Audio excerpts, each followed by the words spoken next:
Oke, selamat sore teman-teman Foodpreneurs.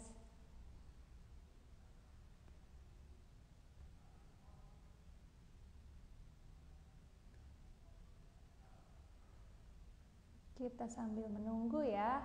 Oke, halo, selamat sore teman-teman Foodpreneurs. Sudah pada join nih ya sedekah ilmu bisnis kuliner. Halo, halo. Boleh ya komen, semoga suara saya clear ya. Boleh teman-teman tulis kalau suara saya sudah clear. Kemudian juga kalau suara saya ada kendala juga silahkan di komen ya teman-teman ya. Semoga suaranya udah terdengar dengan jelas ya. Oke teman-teman, sore ini kita akan masuk ke hari kesekian ya di sedekah ilmu bisnis kuliner ya selama bulan Ramadan ini buat nemenin teman-teman menunggu waktunya berbuka puasa ya. Oke, sambil kita menunggu dari para foodpreneurs yang lain ya yang saat ini sedang masih masuk nih, kita sapa-sapa dulu ya. Oke, ada terdengar kurang besar sedikit. Oke, semoga suaranya udah lebih jelas ya sekarang ya. Oke. Ada Ruri dari, ada Flava Livi, ada Me Time dari Cilengsi, ya ada dari mana lagi nih, dari kota mana aja nih teman-teman yang sore ini ngumpul buat ngabuburit ya, kita nunggu waktu berbuka puasa sambil belajar ilmu bisnis kuliner ya. Oke, kita tunggu ya teman-teman sambil masuk. Saya ingin mengucapkan ya selamat datang di Foodies on Sharing, program ngobrol-ngobrol santai yang menghadirkan narasumber menarik di bidangnya, didedikasikan untuk kemajuan foodpreneur di seluruh Indonesia. Foodies, the first F&B edutech in Indonesia, belajar kuliner ya di Foodies. Nah, hari ini saya Stefani Kurniadi sebagai Chief Operating Officer di Foodies ya, hari ini akan mengawal Foodies on Sharing hari ini yang menjadi rangkaian dari sedekah ilmu bisnis kuliner ya. Jadi selama bulan Ramadan ini kita menghadirkan banyak sekali narasumber, praktisi ya untuk berbagi bersama teman-teman foodpreneur semua ya.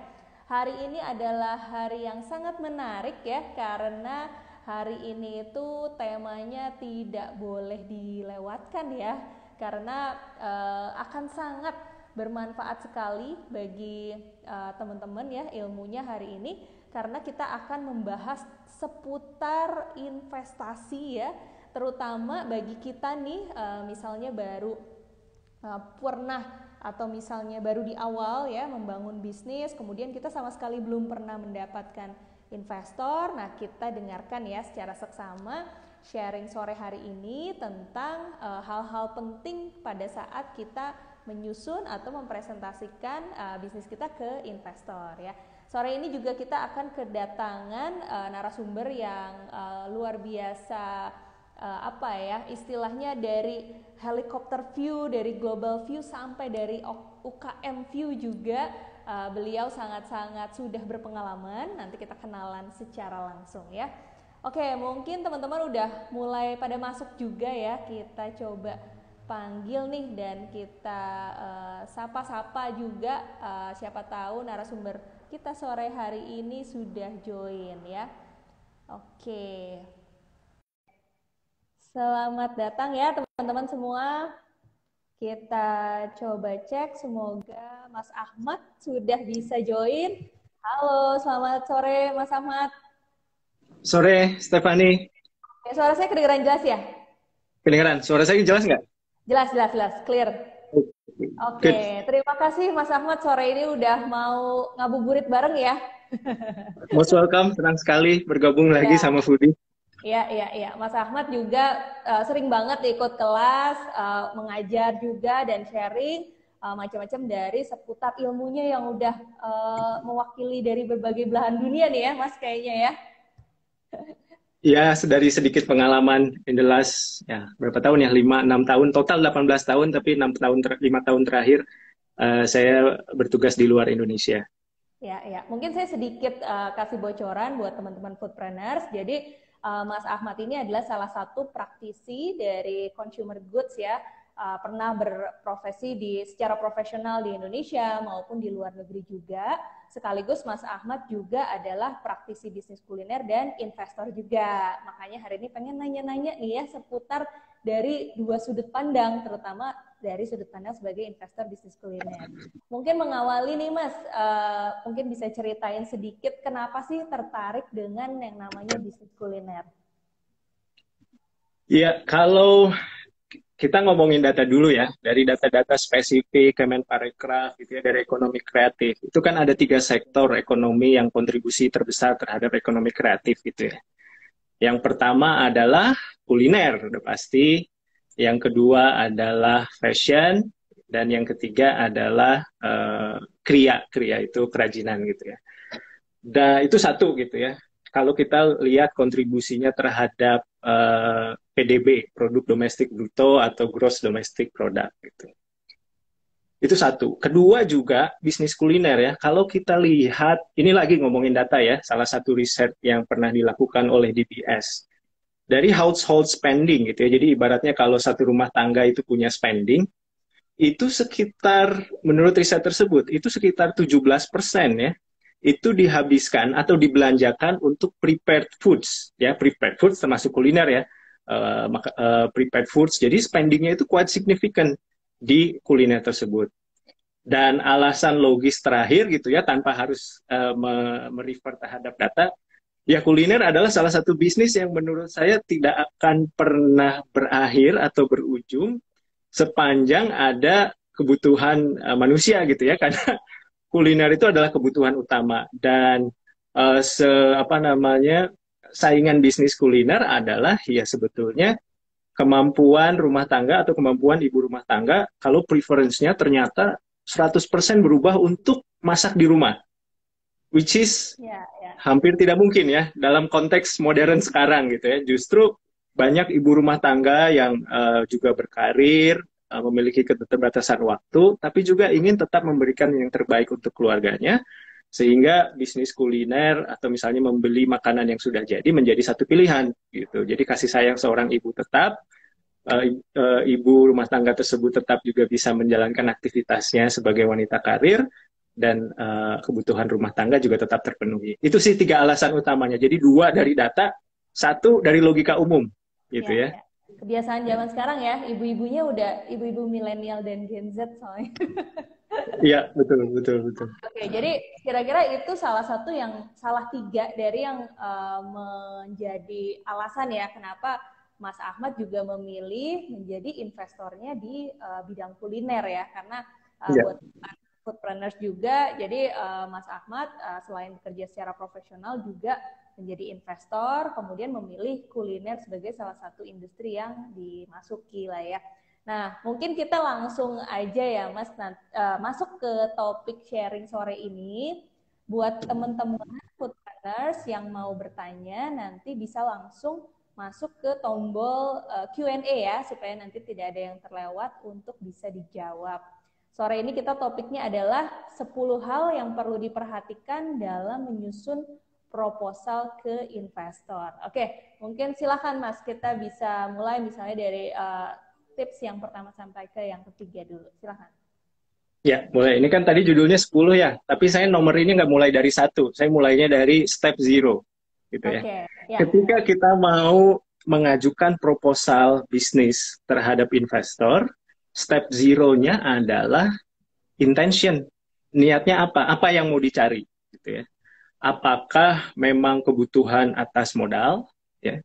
Karena ketika kita mengajukan sesuatu kerjasama atau proposal, itu tidak melulu berkaitan dengan uang, gitu ya, atau hard cash. Ya.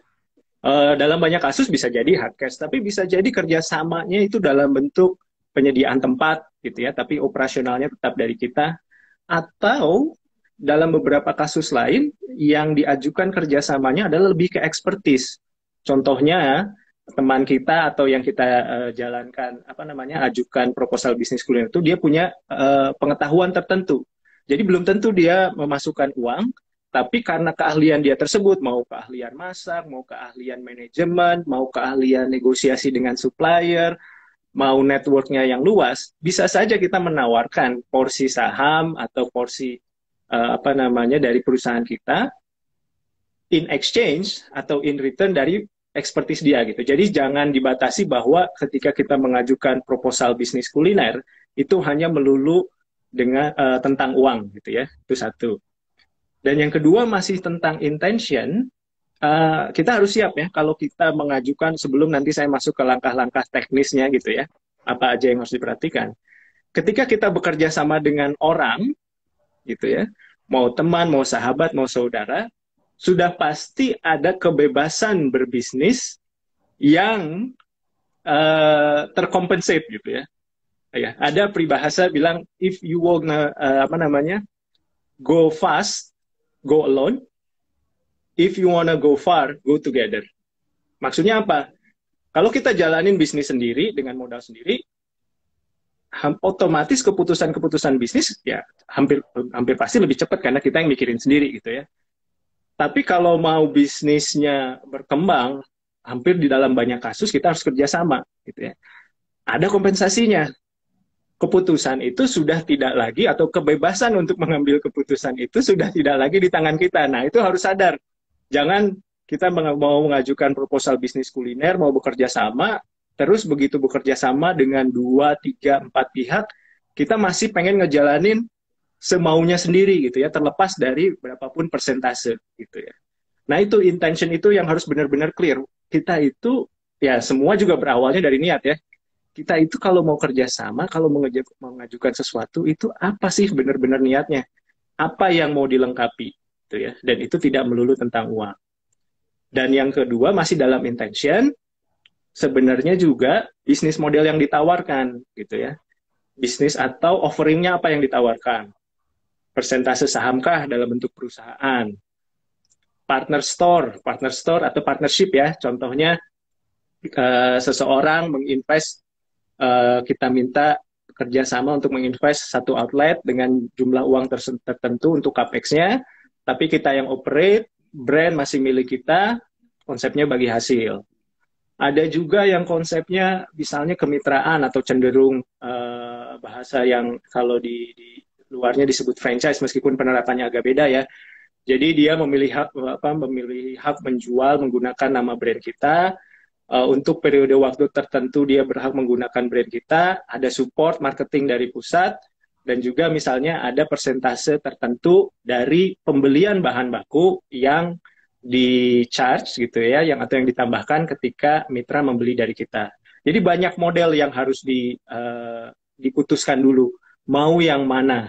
Nah, itu dulu dari tahap 1 dari intention gitu. Ya. Jadi saya mulai dari step 0 dulu. Gitu. Ya, ini masih 0 ya Mas ya? Ini masih step 0, karena sebelum yang lain-lain teknis, penting untuk diperhatikan, tapi semuanya nanti akan kembali ke step 0 ini, intention sebenarnya offeringnya apa, dan realize pros and cons-nya apa, gitu. Karena pasti ada yang terkompensasi gitu, kebebasan yang tadinya ada, jangan apalagi nanti kalau udah di-invest yang besar oleh venture capital, angel investor, wah, jumlah meeting, pertanggungjawaban itu akan berbeda gitu. Jadi siap mental. Jadi step 0 itu pesannya apa? Siap mental. Jangan hanya mau uangnya aja atau expertise-nya aja, tapi siap mental juga bagaimana how to deal dengan situasi yang baru tersebut. Ya, cara menjalankan bisnisnya udah totally berbeda ya pada saat kita menjalankan sendiri dengan pada saat kita udah mulai memikirkan akan ada investor ya. Oke, mungkin kita dimulai dengan langkah atau step pertamanya apa nih Mas yang terkait penyusunan proposalnya ke investor. Ya, jadi step 0. Nah, sebelum masuk step pertama saya kasih konteks lagi gitu ya. Kalau kita mau mengajukan proposal bisnis gitu ya terhadap partner, sebelum kita masuk ke langkah-langkahnya, ada key questions, ada poin-poin utama atau poin-poin pertanyaan utama yang harus dipenuhi oleh proposal bisnis kita gitu ya. Jadi nanti 9 langkah selanjutnya itu lebih ke arah key point atau headline-nya, tapi soul-nya atau jiwanya dari sebuah bisnis kuliner itu minimal ya harus menjawab pertanyaan-pertanyaan ini. Pertama, gitu ya. Sebuah proposal bisnis kuliner itu harus bisa menjawab dengan jelas segmen pasar mana yang kita tuju, gitu ya. makanan kuliner ya. Kuliner itu udah sebuah segmen. Tapi segmen yang mana nih? Segmen makanan yang mana? Yang minuman kah? Minuman itu minuman yang mana juga? Minuman yang coffee base atau tea base, healthy drink base, atau apa namanya yogurt base, atau yang mana? Makanan juga gitu. Makanan segmen mana yang mau dituju? Nah, itu harus clear dulu. Dan yang kedua harus dijelaskan kenapa kita berpendapat, bisa dengan data juga dengan bisa riset sederhana, bahwa segmen ini menguntungkan sekarang dan akan tetap menguntungkan di masa yang akan datang. Gitu. Nah, kenapa masa yang akan datang itu penting ya? Karena kalau kita mau invest, kita itu ekspektasinya bukan untuk bulan ini atau 6 bulan ke depan. Kita invest lama dong, ya kan? Kalau misalnya saya atau Mbak Stefani mau invest, di benak kita kan untuk masa depan gitu ya. Jadi kita harus memastikan apa yang kita tawarkan kepada calon investor itu potensinya besar sekarang gitu ya, dan juga di yang masa akan datang. Itu pertanyaan pertama yang harus dijawab. Segmen mana yang dituju dan itu berkembang sekarang dan di masa yang akan datang. Gitu. Dan kedua, masih berkaitan dengan hal yang pertama, segmen kebutuhan konsumen mana sih yang ingin dipenuhi gitu ya. Nah, again di dalam bisnis kuliner kita itu nggak bisa apa ya, kalau bahasa ini saya nggak tahu bahasa Indonesia propernya, nggak bisa maruk. Maruk itu apa ya? Nggak bisa greedy, nggak bisa pengen semuanya gitu ya. Saya pengen semuanya, pokoknya saya pengen segmen anak muda, ibu-ibu, keluarga masuk, nggak bisa. Ideal memang kalau semua orang bisa datang, tapi kita tentukan segmennya yang dengan jelas gitu ya. Segmennya mau segmen apa yang kita penuhi. Bukan berarti yang datang, kalau misalnya kita menentukan segmen keluarga, yang datang keluarga semua. Enggak juga, bisa juga ada memang porsi dari konsumen yang kita datang itu adalah anak muda. Bisa juga kalau tempatnya memang cocok. Tapi main customer-nya siapa? Itu harus kita define juga. Dan itu harus diartikulasikan dengan jelas di dalam proposal bisnis kuliner. Itu yang kedua, pertanyaan kuncinya. Yang ketiga, gitu ya, ini masih belum masuk ke tahap teknisnya nih. Kompetisi di segmen pasar yang kita tuju, gitu ya. Nah, kita kalau mau maju, mau ujian atau mau menghadapi sesuatu, kita harus tahu dulu dong. Ini nih landscape competition-nya yang kita hadapi itu apa. Dan dalam hal itu juga kita harus berpikir secara otomatis kalau kita masuk ke segmen tersebut keunggulannya apa? Apakah makanannya lebih enak, porsinya lebih besar, suasana outletnya lebih nyaman, atau competitive advantage apa yang kita tawarkan dibandingkan dengan existing kompetitor, gitu ya.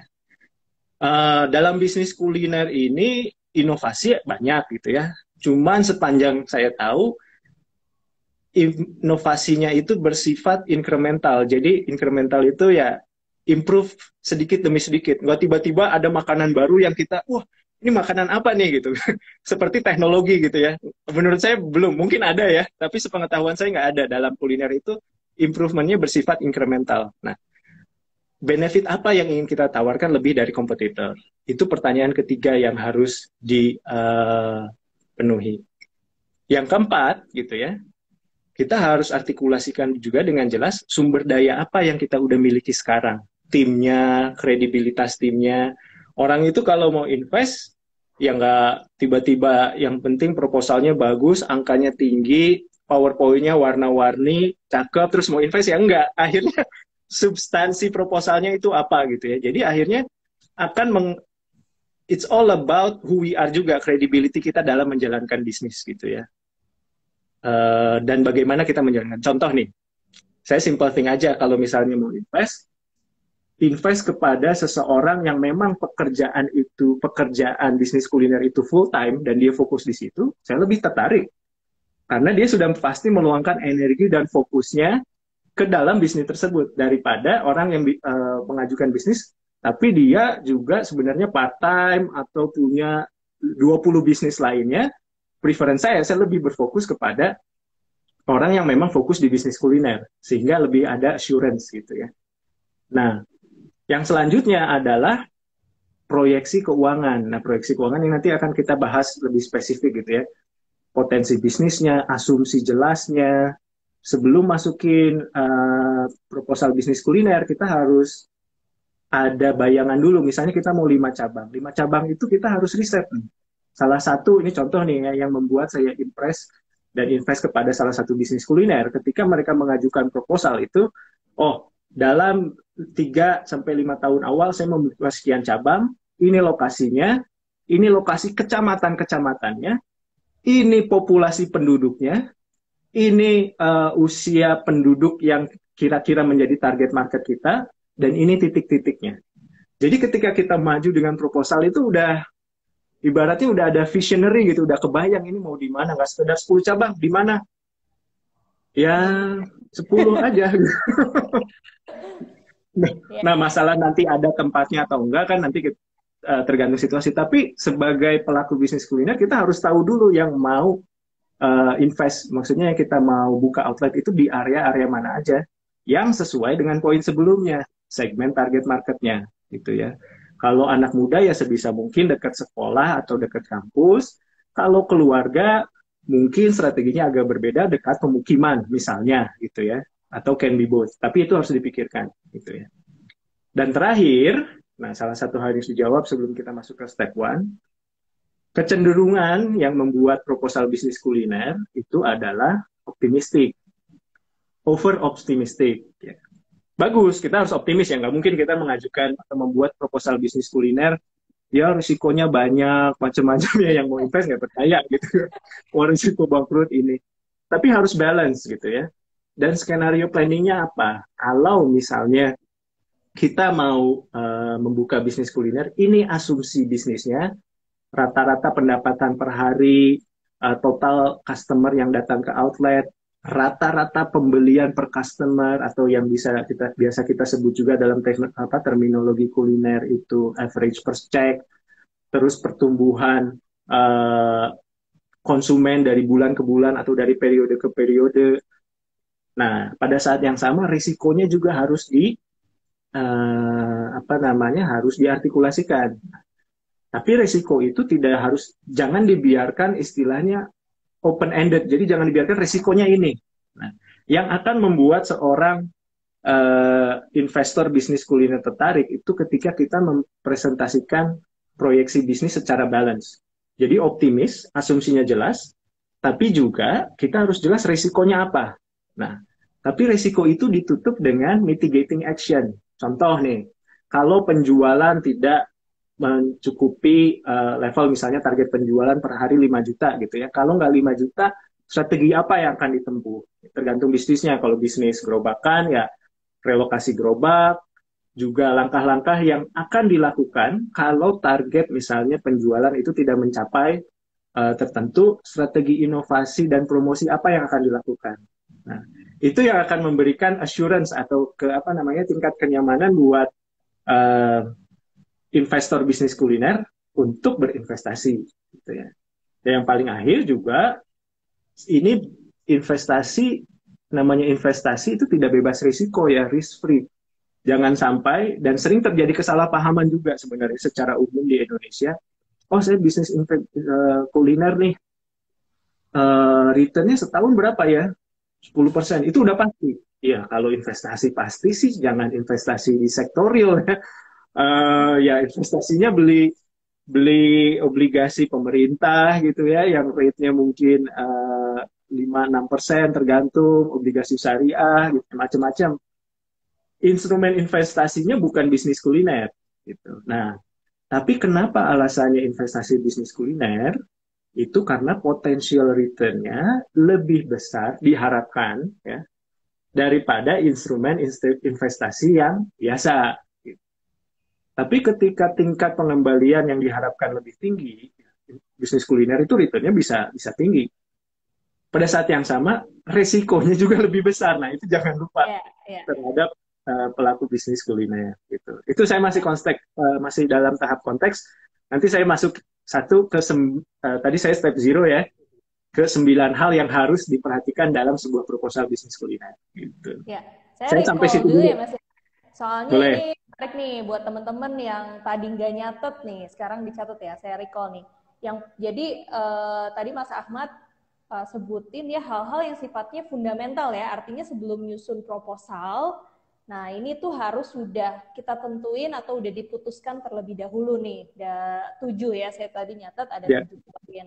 Yang pertama tuh terkait segmen pasar ya. Jadi teman-teman harus sudah punya target market yang dipilih ya. Jadi nggak bisa semuanya ya, target marketnya semua orang. Nah, itu akan berpengaruh karena nanti investor juga akan melihat hal yang kedua, apakah si segmen pasarnya ini long lasting atau enggak, karena investasi itu sifatnya jangka panjang ya.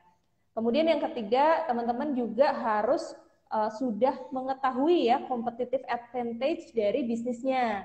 Karena ujung-ujungnya yang akan menentukan investor itu memilih ya berinvestasi di satu bisnis atau yang lainnya adalah competitive advantage, punya diferensiasi atau enggak, gimana come out dari kompetisi yang tinggi. Yang keempat itu adalah resources ya yang dimiliki oleh si bisnisnya. Punya resources apa aja nih? Punya tim kah? Atau misalnya udah 20 tahun ya, misalnya di bidang kategori industri kuliner tertentu. Nah, itu menjadi kekuatan. Yang kelima itu punya rencana bisnis ya, atau tadi Mas Ahmad sebut sebagai proyeksi keuangan. Jadi proyeksi keuangan juga selain itu rencana bisnis, misalnya mau membuka di lokasi mana aja ya, itu udah dipelajari secara data, populasi, dan lain-lain ya. Kemudian yang keenam itu harus punya namanya skenario planning. Nah, ini buat teman-teman yang baru pernah dengar nih, skenario planning ini punya atau tidak punya investor harus dibuat ya, karena biasanya kita tidak pernah tahu ya kondisi-kondisi saat ini, apalagi sering masih lagi terjadi banyaknya perubahan-perubahan. Jadi ada yang namanya skenario planning. Kalau salesnya tidak tercapai, misalnya lebih rendah 20%, apa yang akan dilakukan? Misalnya kalau lebih tinggi, rencana pengembangannya akan seperti apa? Dan yang terakhir tadi Mas Ahmad sempat sebut itu adalah mindset ya, bahwa kita sebagai pebisnis kuliner juga harus paham bahwa pada saat kita prospek investor nih, yang namanya mindset itu bukan pinjam uang ya Mas Ahmad ya. Kalau pinjam uang harus dikembalikan. Tapi kalau investor ya, investasi adalah kita share opportunity, share juga yang namanya resiko. Jadi itu adalah 7 hal yang tepatnya harus teman-teman tentukan atau decide dulu sebelum masuk nanti ke penyusunan proposalnya.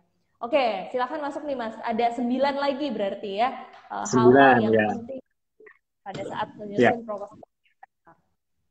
Ya, 9 hal yang akan saya sampaikan itu ya pada dasarnya harus menjawab hal-hal yang tadi udah disampaikan gitu ya. Jadi pertama nih, kalau bayangkan teknisnya, kita membuat satu deck presentasi atau satu deck penawaran gitu ya, PDF file atau mau di print out terserah bentuknya. Yang pertama itu harus jelas dulu, kita namain dengan executive summary, itu summary-nya. Ya, jadi ada satu section, satu headline yang kita sebut executive summary. Isinya apa? Gitu ya. Sebelum kita membahas detail-detailnya, executive summary ini untuk mengklarifikasi atau mengklarify intention yang saya sebut tadi, niat di depan ya. Ya. Isinya harus apa gitu ya. Jadi executive summary ini satu section yang harus menjelaskan secara singkat dan jelas. Jadi singkat, jelas. Itu 2 kata kuncinya gitu ya. Bisa jadi jelas tapi 10 halaman ya itu namanya bukan executive summary lagi gitu ya. Jadi singkat dan jelas itu 2 kata kuncinya. Tujuan bisnisnya, ya kan? Skema kerjasama yang ingin diajukan. Ya, skema kerjasamanya itu seperti apa? Jangan gitu kan, dibutuhkan dana sebesar 50 juta. Udah. Terus apa? Skema kerjasamanya apa bagi hasil, saham, dalam bentuk kepemilikan gitu. Itu harus dijelas gitu skema kerjasamanya. Kemudian adalah target pengembangan usaha. Asumsi buka outlet berapa, dan berapa outlet yang akan dibuka dalam kurun waktu tertentu. Gitu ya. Intinya, tidak perlu berpanjang lebar, tuliskan fakta, data, dan asumsi utama. Gitu. Jadi jangan main feeling di executive summary. Bisnis cendol ini adalah sangat berpotensi, tapi tidak di backup dengan data, gitu ya. Memang bisnis itu sisi bagiannya adalah intuisi, gitu ya, intuisi dan kemampuan menangkap.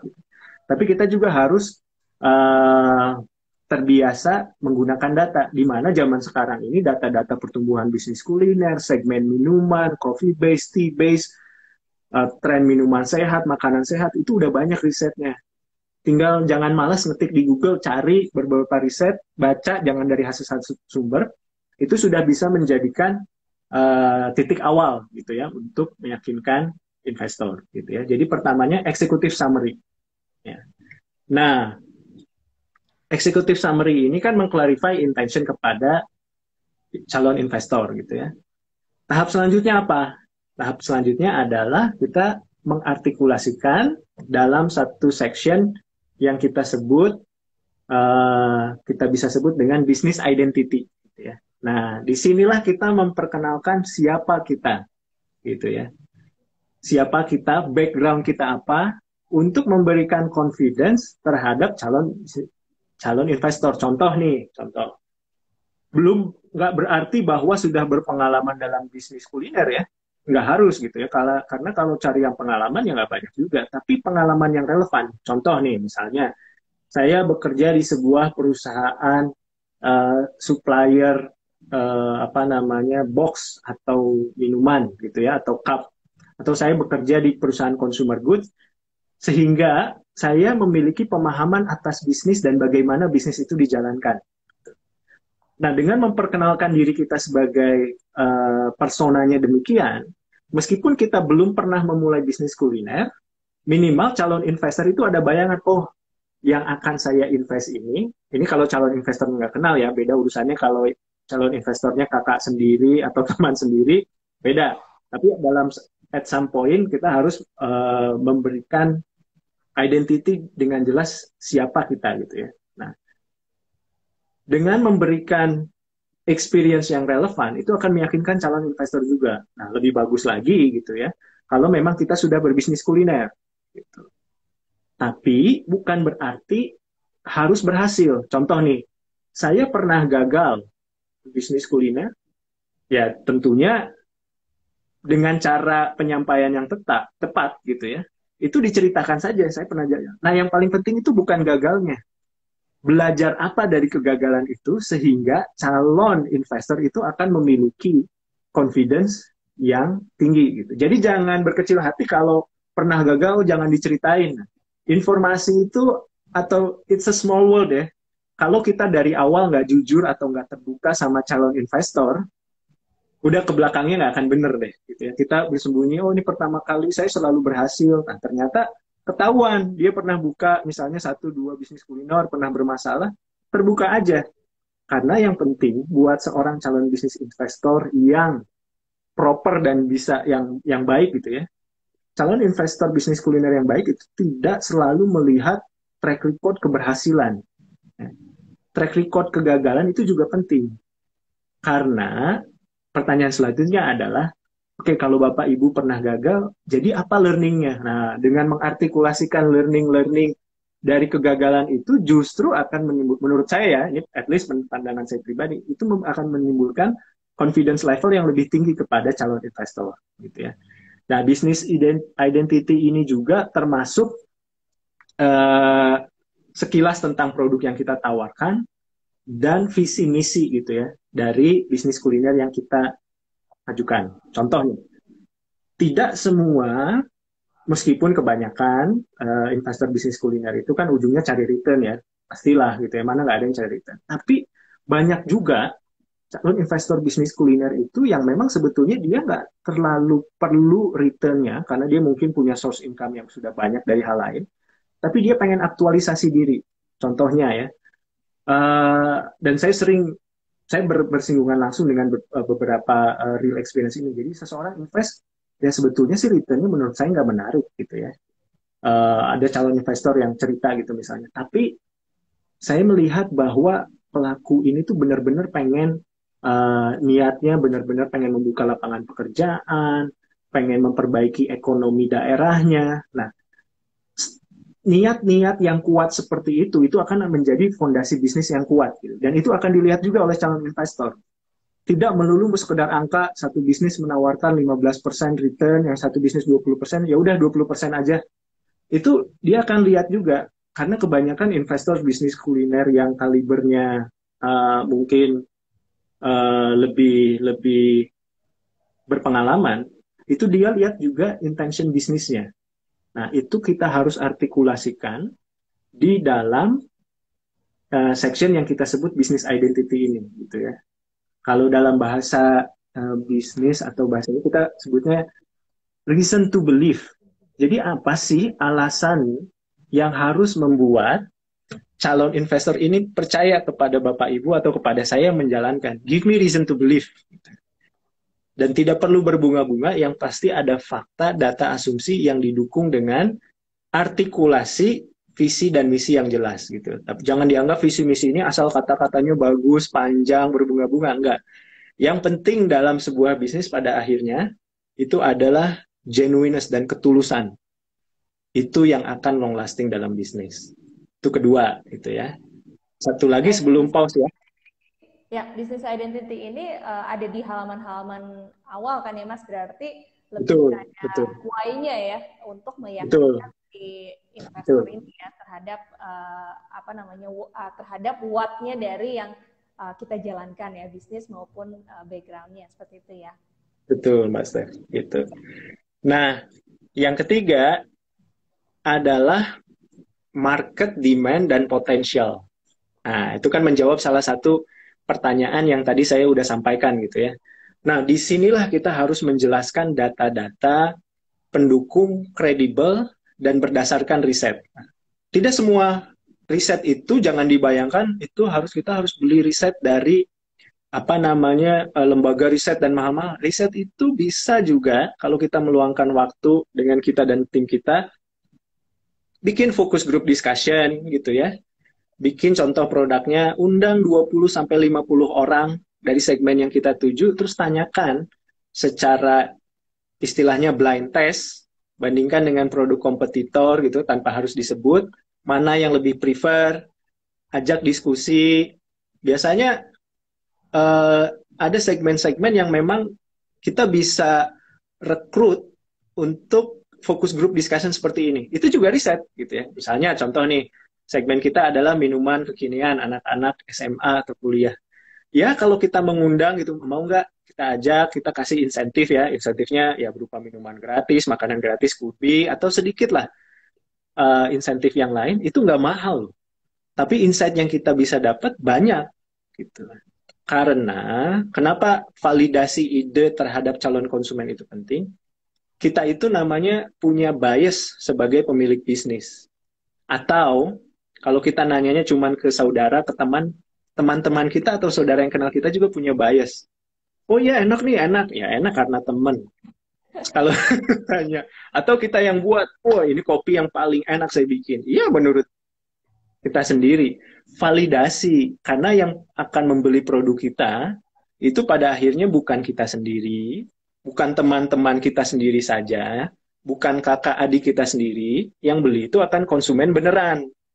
Jadi insight-nya ya harus dari konsumen beneran gitu ya. Meskipun dalam tahap awal kita harus tanya saudara kakak yang untuk memberikan feedback. Nah, di market demand and potential ini potensi produk itu harus diartikulasikan. Contoh nih, ada data mengenai segmen coffee drink atau tea based drink yang bertumbuh dari tahun ke tahun ya. Sekian persen. Pertumbuhan outlet dari tea based atau coffee based per tahun, pertumbuhan outletnya berapa, itu data-data yang mudah didapatkan. Kedua, bisa juga mengcapture segmen yang belum rame. Contoh nih, sekarang kan lagi rame-ramenya orang terjun ke kopi gitu ya. Bisa jadi bagus, proven, atau bisa jadi enggak, karena kompetisinya udah rame di situ. Gitu. Tapi bisa jadi juga ada orang-orang yang cenderung berani untuk masuk ke segmen yang istilahnya masih white space, yang belum tereksplor. Contoh nih, masuk ke segmen makanan sehat. Jadi burger, vegetarian base. Ada yang berani masuk ke situ. Mungkin marketnya belum ada sekarang. Tapi menurut dia mungkin 2-3 tahun marketnya akan tereducate. Gitu ya. Jadi segmen-segmen yang diproyeksikan bertumbuh di masa yang akan datang. Saya tidak bilang bahwa, oh jangan masuk ke kopi atau ke teh karena udah rame. Nggak apa-apa masuk ke situ. Yang pasti pertanyaan yang harus dijawab adalah competitive advantage produk kita dibandingkan produk yang sudah ada itu apa? Kalau itu bisa dijawab, it's okay.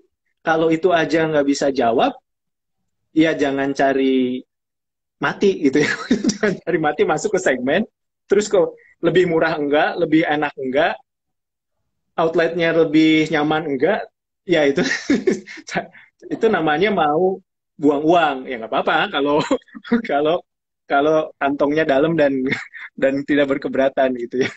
Tapi harus masuk segmen itu kita pengen niatnya itu kan pengen berhasil ya. Nah, niatnya itu yang again saya kembalikan niat pengen berhasil itu harus didasarkan dengan niat yang tulus membuka lapangan pekerjaan, memenuhi kebutuhan konsumen. Jadi tiga cerita itu harus nyambung semua gitu. Nah, saya pause dulu di titik poin ketiga ini di market demand and potential gitu.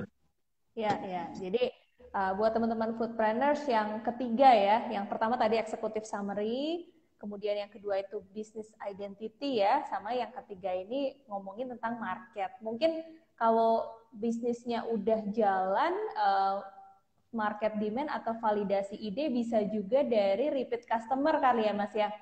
Jadi Betul. Apa data yang kita punya, database customer, berapa persen yang kembali gitu ya, itu juga mewakili dari oh ternyata memang bisnis atau produk kita tervalidasi ya. Nah Betul, teman-teman betul. masuk ya ke yang keempat ya dan ke sampai akhir nanti saya mau ngingetin jadi buat teman-teman yang memang ada rencana atau dari kemarin kepikiran untuk yang namanya belajar lebih detail ya tentang yang namanya valuasi, kemudian gimana caranya dapat investor. Nah, di Foodies ini kita akan untuk pertama kalinya diselenggarakan yang namanya bootcamp bisnis kuliner. Jadi kalau pernah dengar ya tentang yang namanya bootcamp itu 4 hari full gitu ya. Nanti akan belajar sekaligus ada workshopnya juga dari pagi sampai malam gitu. Jadi selain waktu tuh harus disiapin stamina juga gitu ya. Dan Mas Ahmad ini akan menjadi salah satu mentor ya yang akan nge-guide teman-teman dengan detail ya cara menghitung valuasi brand kita seperti apa. Kalau misalnya investor mau masuk ke bisnis kita gitu ya dari selain yang hari ini akan di-share oleh Mas Ahmad sebenarnya apa aja sih yang harus dipersiapkan dan berapa nih skor dari perusahaan kita gitu ya sampai pada akhirnya kita bisa di hari keempat ya mendapat kesempatan untuk pitching langsung kepada para investor ya itu nanti acaranya itu di tanggal 27 sampai 30 Mei jadi pendaftarannya udah dibuka teman-teman bisa lihat di chat pin di bawah ya atau di Instagramnya Foodies ya. Oke, kita lanjut ya Mas ya ke yang keempat ya. Apa sih tentang poin keempat yang harus diperhatikan pada saat menyusun proposal ke investor? Ya, nah yang keempat ini itu untuk menjawab salah satu pertanyaan yang sudah disampaikan sebelumnya.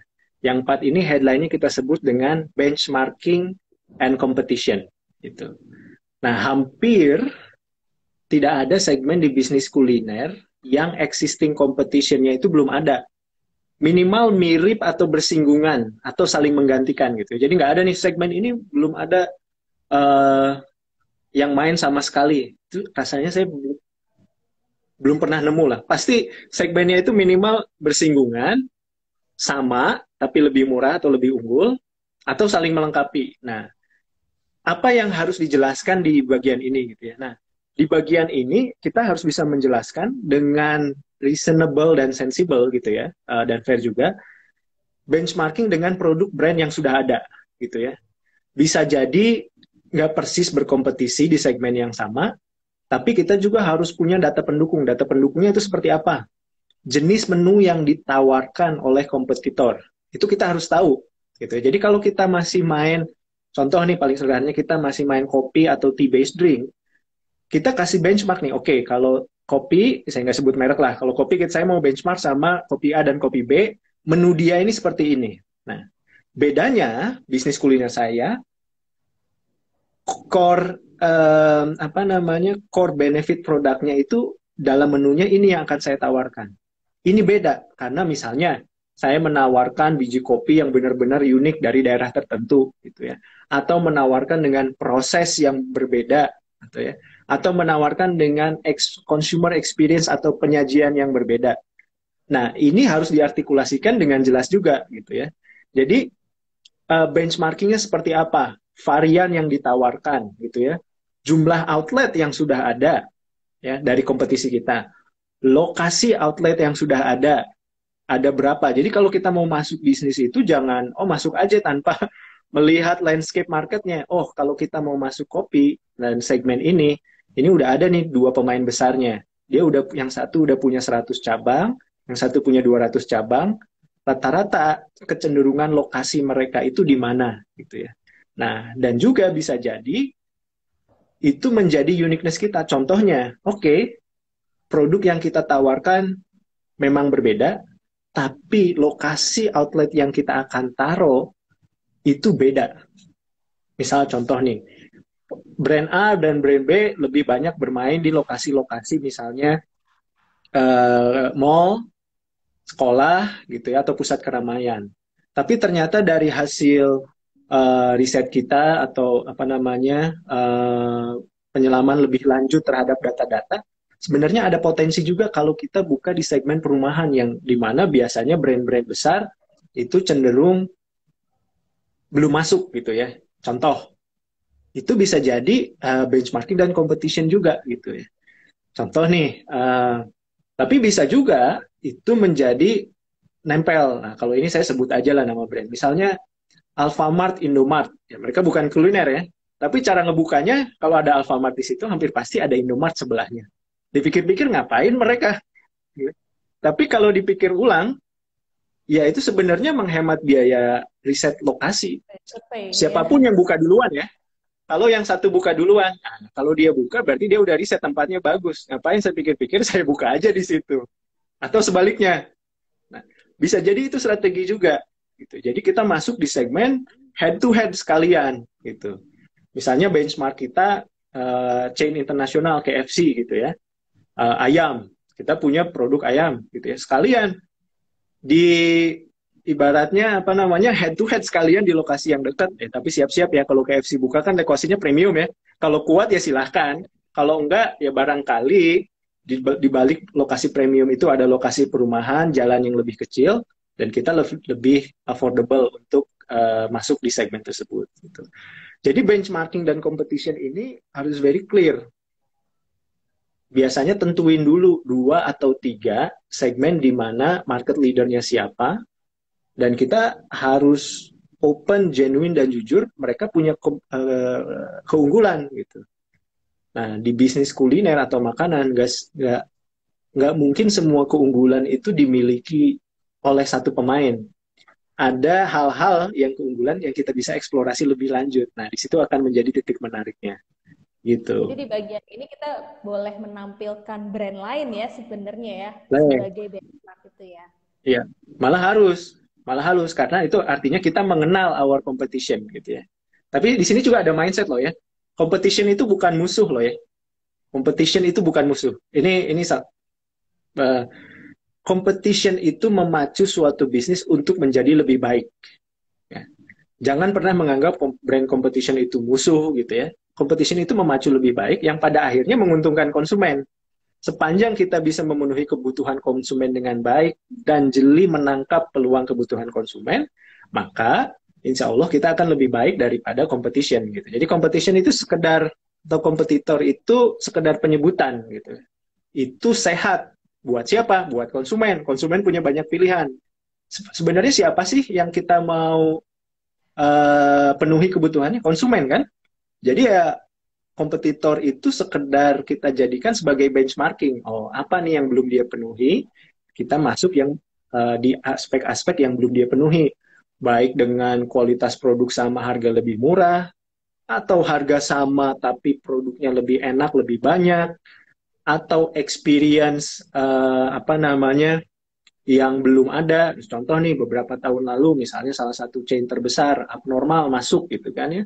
Itu kan di segmen yang sebenarnya siapa yang mikir Indomie gitu akan rame, tapi dengan menawarkan tempat nongkrong yang enak, menu yang bermacam-macam, cozy environment, ternyata itu menjadi competitive advantage pada saat itu. Ketika zaman berubah 3-5 tahun kemudian, harus cari competitive advantage-nya karena apapun yang kita lakukan sebagai pelaku bisnis kuliner, sudah pasti, ini saya garis bawahi ya, sudah pasti akan diikuti orang lain. Dan itu sah-sah aja. Jangan ngerasa, oh dia ngikutin saya. Ya memang kita nggak ngikutin yang lain, kita juga ngikutin seorang. Kita tidak memulai bisnis kuliner ini dari out of nowhere gitu. Yang penting dalam benchmarking dan competition ini, itu kita harus jelas, harus ada horizon-nya. Horizon kelebihan kita terhadap existing kompetitor dalam 3-5 tahun ke depan adalah ini, tapi selanjutnya apalagi yang akan kita eksplorasi. Dan jangan hanya puas dengan pokoknya produk kita lebih harganya lebih murah, rasanya sama-sama enak. Ya, jangan lupa ada yang namanya branding di situ ya. Credibility dari kompetitor yang sudah ada. Dan yang kedua juga, ya kita lebih murah sekarang. Nanti kalau ada besok yang lebih murah daripada kita mau ngapain? Mau apa lagi? Gitu. Nah, Ya. itulah di benchmarking dan competition. Gitu. Ya. Intinya sebenarnya di segmen atau targeting yang kita atau di industri atau kategori itu pemainnya siapa aja sih gitu ya. Mungkin Ya. itu yang bisa teman-teman isi ya di bagian proposal terkait benchmarking atau competition. Oke, mungkin Ya. yang kelima selanjutnya apa lagi Mas? Yang kelima.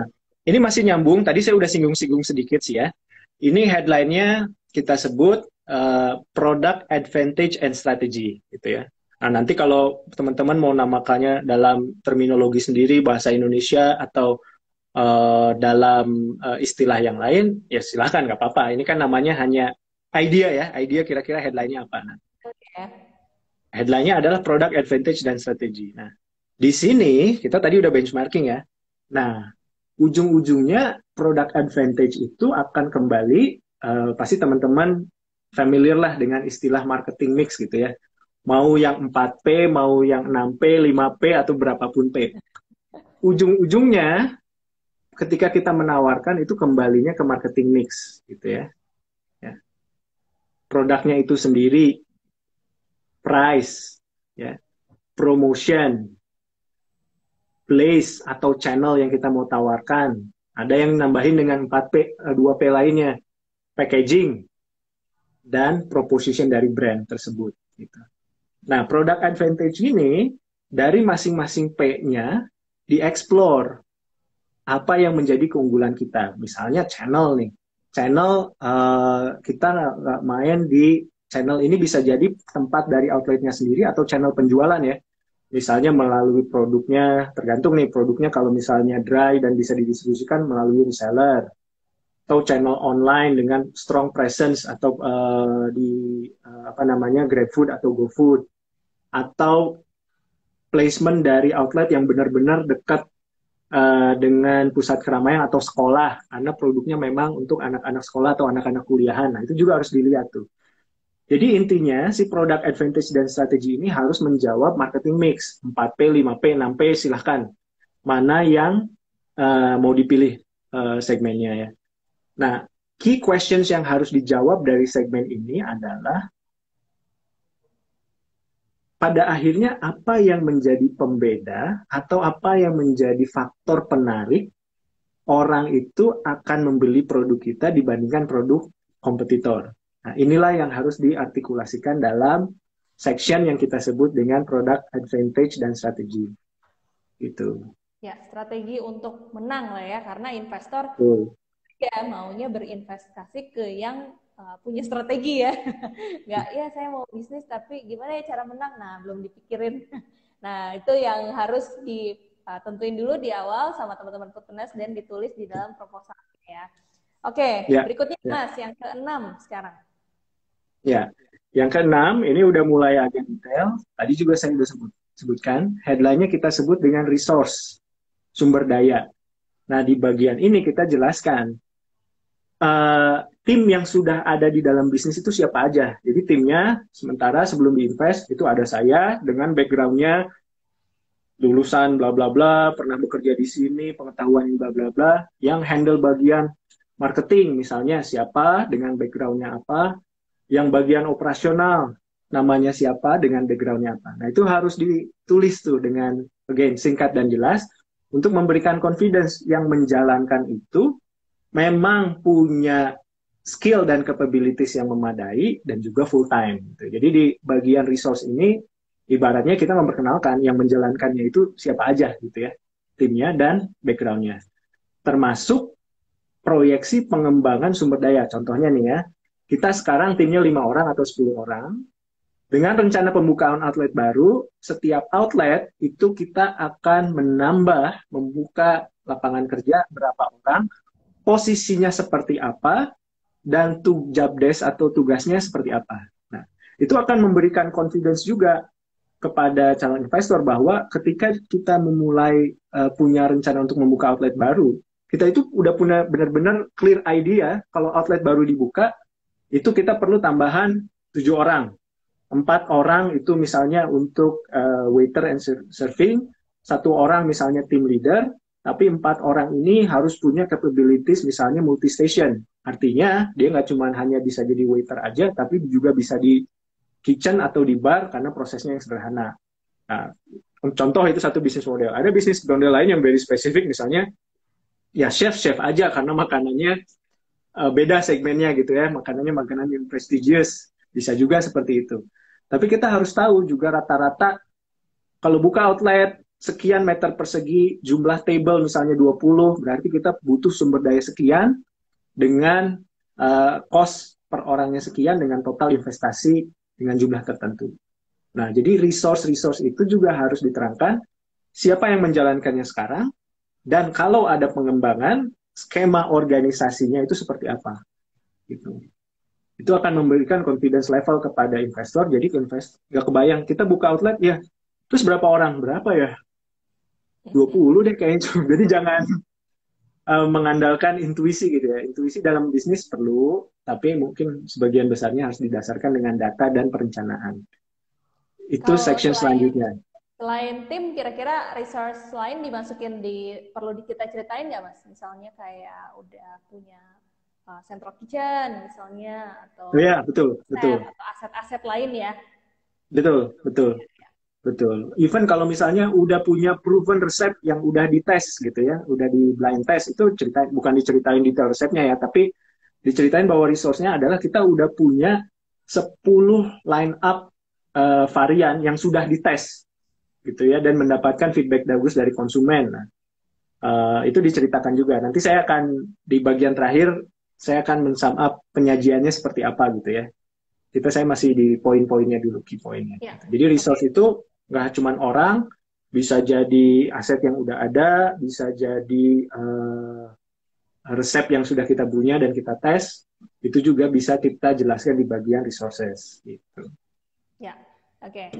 Berikutnya apa lagi nih Mas? Yang ketujuh ya? Nah, ketujuh ini biasanya orang mulai mumet. Yang tadi awal-awal kan oke lah, data ada, kompetitor kita bisa tes. Nah, inilah biasanya di bisnis-bisnis pada umumnya suka kesandung di sini. Judulnya apa?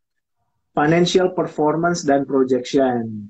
Nah, di sini biasanya orang either over optimistic atau menggunakan angka asumsi tanpa data, atau asumsi hanya mengquote angka dengan asumsi yang jelas. Misalnya, contoh nih, saya pengen target penjualan 5 juta per hari. Gitu. Oke, begitu ditanya 5 juta per hari itu, berapa konsumen yang diinginkan datang per harinya? Berapa ya? Oke. Ini produknya rame di jam berapa? Trafficnya di rata-rata jam berapa? Dan 5 juta itu breakdown-nya kira-kira per segmen waktunya berapa? Nggak bisa jawab juga. Gitu. Jadi cuma sekedar mengutarakan angka, saya targetnya 5 juta, tapi nggak tahu itu 5 juta per hari, 1 juta per hari, itu datangnya dari mana. Karena kalau kita bisnis kuliner, ya tergantung produknya. Rata-rata kalau misalnya main course, ramenya itu makan siang atau makan malam. Nah, dan jangan lupa kita punya keterbatasan kapasitas outletnya. Kalau kapasitas outletnya cuma 20 konsumen, hitung balik aja. 20 konsumen dalam waktu 2 jam lunch atau 3 jam dinner itu cukupnya berapa? Nah, pertanyaan dari investor itu sederhana. Oke, 5 juta. Asumsinya apa? Berapa konsumen datang waktu makan siang? Ya. Rata-rata pembelian per konsumen berapa? Oke. Harga menunya berapa? Minumnya berapa? Kok nggak nyambung? Jadi udah tuh di situ mulai biasanya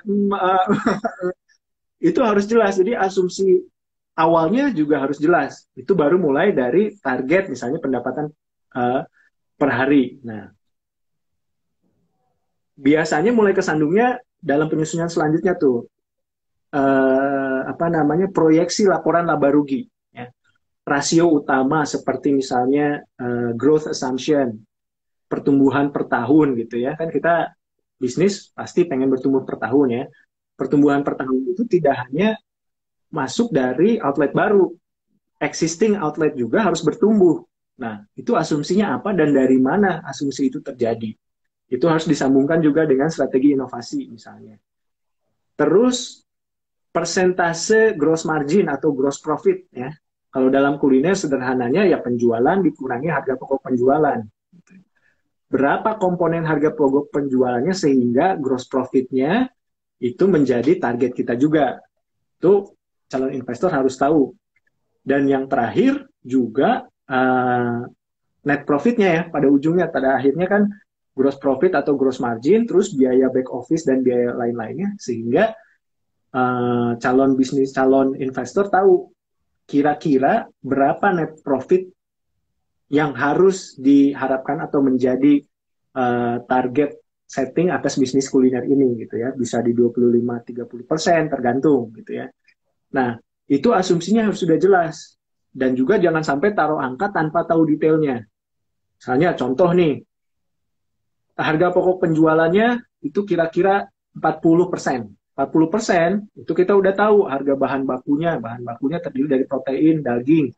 Daging dari misalnya dari struktur menu kita itu berapa persen dan harganya berapa.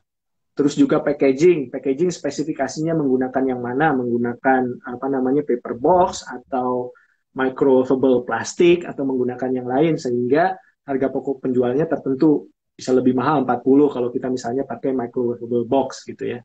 Nah, itu asumsi-asumsi itu juga harus jelas. Di bawah gross profit, biaya back office, gaji karyawan, dan komponen-komponen yang lainnya ya seperti nanti biaya sewa, depresiasi itu semua harus jelas juga. Kita harus tahu sampai detail. Karena kalau kita nggak tahu detailnya, bagaimana kita mau meyakinkan calon investor gitu ya. Termasuk proyeksi itu tidak jangka pendek. Saya balik ke poin yang pertama tadi, investor dia kan invest untuk jangka panjang. Jadi itu harus disajikan horizonnya 3 sampai 5 tahun gitu. Nah, asumsinya harus jelas. Tahun pertama 2 outlet. Tahun kedua akan ada pertambahan 3 outlet baru. Tapi dari existing outletnya akan bertumbuh, misalnya pertumbuhannya 10%. Asumsinya datang dari mana?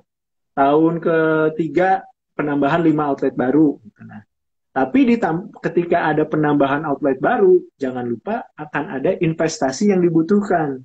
Nah, di dalam proyeksi tersebut juga harus dituliskan proyeksi laba ruginya selama 5 tahun dan juga investasi yang dibutuhkan ketika outlet baru harus dibuka. Termasuk di sini juga yang agak sedikit teknis dan kadang-kadang bikin mumet, cash flow planningnya gitu ya. Sekarang nih, kita minta orang anggaplah invest 100 juta gitu ya. Biaya operasional per bulan aja itu ibaratnya udah 50 juta dan kita nggak punya cadangan cash misalnya ya. Jadi kalau ada orang 100 juta, terus kita nggak ada penjualan misalnya lagi 100 juta itu ibaratnya udah habis 2 bulan hanya untuk membiayai operasional gitu ya. Terus kita bercita-cita di dalam bulan ketiga membangun 3 outlet. Mau dari mana uangnya nggak masuk gitu kan? Ya, itu juga yang harus diperhatikan. Nah, nanti model-modelnya pasti akan dibahas lebih lanjut ya mengenai valuation, terminal value-nya, sehingga kalau kita mau menawarkan ke seseorang, ini ya, Bapak Ibu saya menawarkan 50 juta, 100 juta, saya berikan sekian persen saham, kalau bentuknya PT ya. Nah, waktu memberikan perhitungan sekian persen saham itu bukan feeling ya. kayaknya 100 juta saya kasih 10% deh, segitu aja lah, kayaknya pas gitu. Nggak bisa, itu harus berdasarkan model valuation-nya yang harus dihitung. Ya, terminal value dari bisnisnya berapa, potensial bisnis dalam periode waktu tertentu, misalnya 5 atau 10 tahun berapa, sehingga ketika kita memberikan seseorang 100 juta, kita berikan 10% saham, atau dalam bisnis tertentu 10% saham itu sama dengan 1 miliar, itu didasarkan dari proyeksi financial atau financial projections yang tadi. Gitu. Semuanya harus bisa dijawab, nggak boleh, pokoknya 100 juta, 10% lah kira-kira. Itu kenapa 10%? Nggak bisa jawab. Dengar-dengar 10% gitu ya. Ya, 10%.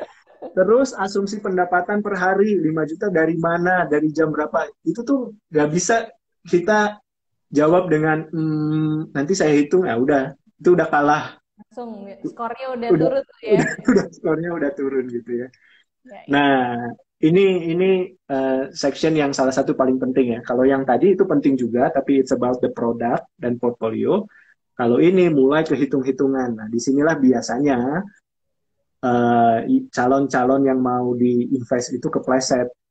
Ya, ya, Angkanya nggak, asumsinya nggak jelas, nggak bisa menceritakannya dengan confident, dan juga nggak jelas ke rencana pengembangannya, terutama cash flow planningnya itu nggak kuat. Nah, di sini biasanya orang kepleset. Gitu. ya, ya. Mungkin buat teman-teman foodrunners juga ya, yang akhir-akhir ini nih sering lihat tentang artikel foodies, kemudian tentang program-program foodies juga. Beberapa waktu belakangan emang foodies secara khusus ya, memang cukup banyak nih mengekspos tentang yang namanya gimana cara menghitung valuasi, kemudian gimana biar kita bisa memahami ya dunia atau cara kerja investasi seperti apa. Karena memang saat-saat sekarang itu bisnis kuliner itu nggak hanya di tech company ya, tapi di bisnis kuliner pun mulai banyak investor yang tertarik. Nah, makanya Foodies pengen mengedukasi lebih banyak gitu ya, mengekspos ya, karena belum tentu semua itu satu dari latar belakang keuangan ya Mas Ahmad ya. Kemudian belum tentu juga kalaupun punya wawasan tentang keuangan itu cukup banyak exposure tentang investasi. Beda kalau misalnya tentang tech produk atau industri teknologi ya, itu udah cukup awareness-nya tinggi lah gitu. Nah, buat teman-teman foodrunners tadi sempat ada yang nanya juga, kenapa sih harus bootcamp gitu ya? Nah, itu dengar dari 5 menit penjelasan Mas Ahmad aja, kita kalau online nih kepalanya lumayan muter-muter nih ya.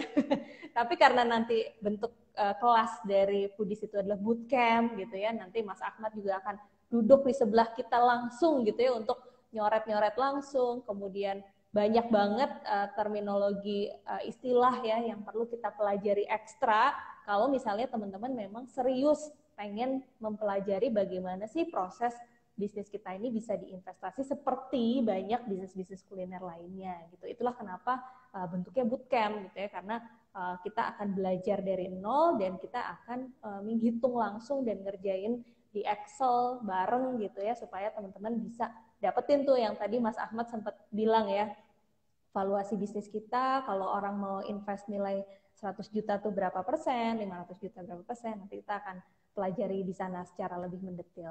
Memang yang poin ketujuh ini spesial nih ya Mas Ahmad ya, karena banyak investor kadang-kadang buka PDF ya, buka pitch deck langsung ke poin ketujuh ini ya kadang-kadang ya. Iya, kalau waktu kanan bawah gitu ya. betul, kalau waktunya terbatas, misalnya saya dapat proposal gitu ya, saya akan baca secara menyeluruh ya. Tapi kalau saya punya waktu terbatas, saya mau baca 5 menit dulu, saya masuk ke itu dulu. Yang depan-depannya saya baca belakangan gitu ya. Biasanya 6 halaman pertama gitu ya, yang background tuh bagus-bagus semua. Begitu ketujuh udah berantakan atau nggak bisa jelas, asumsinya nggak jelas, nggak nyambung. Jangan sekedar nggak nyambung ya. Saya kadang-kadang menemukan jumlahnya aja ini nggak tally, itu nggak tie, apa ini penjumlahannya salah gitu. Salah. Dan itu sering, itu sering. Ya. Jadi hati-hati. Ya. Oke, lanjut Mas ke poin yang ke-8 ya. Kita masuk ke 3 yang terakhir. Nah, ke-8. Nah, ini ya, kita harus jelas di depan. Banyak, terutama kalau kita diinvest oleh teman, saudara, orang yang kita kenal, karena kita tidak menjelaskan section ini dengan baik, hubungan bisa terganggu. Ya. Apa section ini? Section ini adalah mengenai risk, opportunity, and sensitivity. Jadi resiko bisnisnya, ya. Tapi kita nggak cuma ngomongin resikonya aja, opportunity lebih lanjutnya juga ada. Kalau kita misalnya segmen pasarnya sukses, itu opportunity akan lebih besar. Dan sensitivity. Sensitivity itu artinya apa? Misalnya dalam skenario planning, memang target kita 5 juta per hari. Tapi kalau 3 juta per hari, apa yang terjadi dengan bisnis kita? Return yang tadinya misalnya 10% per tahun, itu akan turun menjadi berapa? Kalau target penjual pencapaian itu tidak sesuai target dalam kurun waktu tertentu, strategi apa yang akan ditempuh gitu ya? Melalui misalnya strategi inovasi varian baru atau efisiensi dari operasi, atau misalnya membuka yang tadinya cabang-cabang besar terus kita buka juga dengan metode kemitraan dengan cabang yang lebih kecil. Di sini risk opportunity dan sensitive itu ini juga termasuk skenario planning yang tadi saya sudah sampaikan selanjutnya gitu. Jadi resiko-resiko ketika misalnya target 5 juta, hampir pasti dalam semua bisnis ya, memang kita menyajikan proyeksi keuangan itu kan most likely gitu ya. Most likely itu artinya apa? Yang kira-kira kita ingin capai. Tapi selalu ada risiko downside-nya di mana itu tidak tercapai. Dan di sisi lain ada opportunity-nya di mana pencapaian lebih. Nah, di situ harus diartikulasikan konsekuensinya. Kalau targetnya tidak tercapai, target pendapatan, kalau target profitability-nya atau tadi harga pokok penjualannya tidak tercapai, karena misalnya ada skenario tertentu, harga cabai naik di bulan-bulan tertentu 3 kali lipat. Nah, itu kan tergerus tuh harga pokok penjualannya. Strategi apa yang mau dilakukan? Ini harus transparan. Jangan sampai terutama yang awam sih ya, kalau misalnya yang udah sering investasi tahu bisnis itu ada resikonya. Tapi jangan salah, banyak juga yang berpikir, oh saya pikir invest udah pasti nih 7% per tahun saya dapat. Nah inilah section yang harus mengklarifikasi hal tersebut. Gitu. Jadi jangan cuman menceritakan untungnya aja, karena tidak ada bisnis yang dijamin pasti untung. Gitu ya. Disinilah section yang harus menjelaskannya. Yang paling penting, sajikan secara balance, dan juga risiko itu dijawab dengan mitigating action-nya. Atau action apa yang bisa dilakukan untuk meminimalkan risiko. Risiko bisnis, ingat, risiko bisnis itu tidak bisa dihilangkan. Hanya bisa dikelola. Sehingga kemungkinan terjadinya itu rendah. Nggak ada risiko bisa hilang tuh nggak ada dalam bisnis. Gitu.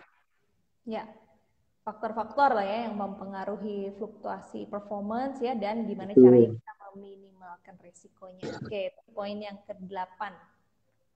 Oke, lanjut. Ya. Poin terakhir nih 9. Nah, 9 itu sebenarnya kita udah cerita. Kalau tadi kita awali dengan executive summary, kita tutup dengan final conclusion. Nah, final conclusion ini sebenarnya menebalkan lagi atau mengemphasize lagi poin yang udah kita sampaikan sebelumnya. Di sini juga tetap prinsipnya sama seperti executive summary, singkat, padat, jelas, untuk memberikan summary reason to believe kenapa si calon investor ini harus menginvestasikan kepada bisnis kita. Nah, isinya mungkin akan sedikit mengulang dari 8 poin sebelumnya, tapi ini lebih ke reminder and refresher. Dan ini kan ibaratnya tuh tembakan terakhir lah, udah amunisi terakhir ke dalam sebuah proposal, atau apalagi kita presentasikannya gitu ya. Kalau kita tutup dengan risk, opportunity, dan sensitivity, terus kita nggak tutup dengan final conclusion-nya, dengan ibaratnya final remark atau kata-kata, jangan kata-kata terakhir ya, kasarnya ngeri banget kalau kata terakhir, kata-kata penutup gitu ya dalam sebuah proposal yang meyakinkan investor, itu harus diartikulasikan dalam final conclusion ini. Jadi bisa diulang sedikit potensi pasar, keunggulan produk, proyeksi keuangan, angka-angka kuncinya aja yang dijelaskan di sini. Gitu. Nah, kalau 9 tahap ini sudah lengkap, termasuk step 0 tadi ya yang intention, jadi totalnya 10. Jangan lupa dari sisi penyajian dan sisi penyampaian ya, terutama kalau kita menyampaikan dengan langsung, itu sisi kreatif harus jalan gitu ya. Dari decknya sendiri gitu ya, layoutnya yang jelas, jadi harus niat. Bayangin kalau udah kirim deck ya, judulnya aja udah typo. Itu udah judulnya aja udah typo atau Ngaruhi kredibilitas tuh ya udah. kredibilitas, huruf besar, huruf kecil, titik koma. Kok penting sih? Ya kalau kita mau latihan jadi bisnis yang besar, detail-detail seperti ini tuh penting. Kapan lagi latihannya kalau kita bukan ketika bisnisnya masih kecil gitu kan ya. Nah, kalau bisnisnya masih besar, itu kita perlu joining forces lah. Kita perlu kerjasama, kita perlu investor. Nah, investor semakin besar, semakin profesional, mereka akan semakin detail melihatnya. Dan credibility itu tidak dibangun dari hal-hal besar. Kredibilitas ya ketika kita mencari calon investor itu dibangun dari hal-hal kecil dan detail. Nah, nanti dari sisi penyampaiannya juga confident. Nanti kita bisa bahas lebih lanjut lah, atau mungkin saya bisa tulis di artikel Foodies bagaimana cara membangun komunikasi dengan calon investor, apa yang harus diperhatikan. Tapi itu buat nantilah, buat bahan yang nanti. Ini kayaknya udah 1 jam 1/4, nanti kita keburu maghrib. Jadi Iya, saya stop di betul. sini aja. Iya, iya, iya. Oke, oke. Nah, buat teman-teman tadi udah banyak banget ya. Ini kayaknya 10 plus plus ya jadinya ya. Soalnya tadi ada hal-hal fundamental yang wajib diperhatikan ya sebelum kita akhirnya nanti menyusun si proposal investor ini. Tadi udah lengkap banget sih Mas Ahmad. Dan juga buat teman-teman ya di Foodies itu di YouTube channelnya, kemudian di foodies.id/blog ya, itu juga banyak sekali edukasi seputar valuasi, kemudian seputar investasi dan pendanaan juga. Nah, tadi tuh dari ditemani aku ya, dia bilang saya butuh modal 20 juta. Kayaknya setelah dengar Mas Ahmad diralat kayaknya ya, belum tentu 20 juta ya, kayak habis di beberapa bulan untuk operasional kayaknya. Oke, terima kasih Mas Ahmad atas sesi sore hari ini udah nemenin teman-teman foodpreneurs untuk menunggu waktu berbuka puasa. Buat teman-teman foodpreneurs, kita foto bareng dulu ya sebagai kebiasaan nih pada saat Foodies on sharing ya. Boleh teman-teman di foto saya sama Mas Ahmad, dan juga jangan lupa untuk di tag ya ke Foodies nanti supaya bisa kita repost juga ya. Oke, kita hitung ya Mas Ahmad ya. 1, 2, 3. Oke, terima kasih Mas Ahmad untuk waktunya. Selamat berbuka dan juga salam untuk keluarga juga ya.